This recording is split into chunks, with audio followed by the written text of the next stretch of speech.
Teddy, Fort Bragg dealt with this about 10 years ago in Georgia. They created a program. They had a problem with feral pigs on the base. And they decided the best thing to do was to give soldiers permission to go out and kill these pigs. And they needed it done so badly that they put a financial incentive in place. And they said, every pig that you as the soldiers kill, cut off the tail and turn it in, and you get a $100 reward. And these soldiers were like, this is a great idea. So the first thing that they did was they realized that you don't want to just go out, scouting around for pigs. Easiest thing to do is to bait them. So they got high amounts of calories and they dumped it out there for the pigs to eat. And then they sat in wait while at these bait sites. So that did a couple things. First thing it did, let me step back. They did this for a year. At the end of the year, they came in and did an analysis and found that there were more pigs on the base than there were when they started. And they were like, wait a second, we just incentivized people to kill hundreds of pigs and there's more pigs.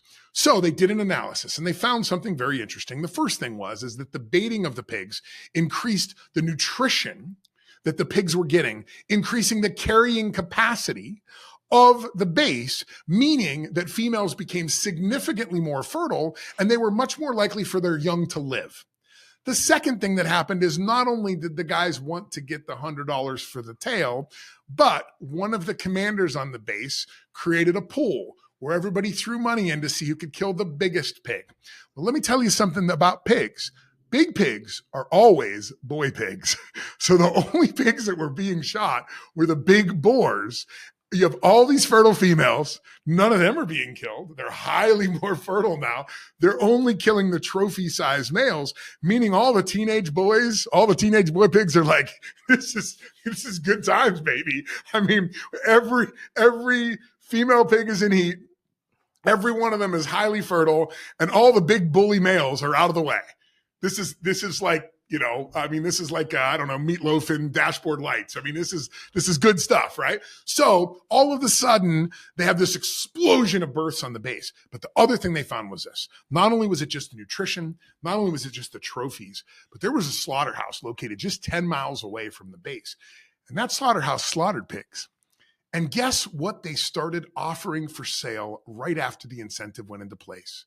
Tails. Cases of pigtails. Cases of pigtails that they were selling out the back door. Sell a box of pigtails, $25 a tail. I can literally drive them down the street and get $100 a tail because I have my military ID. So the game was rigged because the incentive was incorrect. They incentivized the wrong thing. They set a goal and they did not obtain. Look, if you measure the goal by how many pigs they killed, how many tails, they did great. But if you actually went and looked at the data afterwards and you took insights from that data, you went, this sucked. Hey, this was not anything that worked. So we have to be super careful with this. And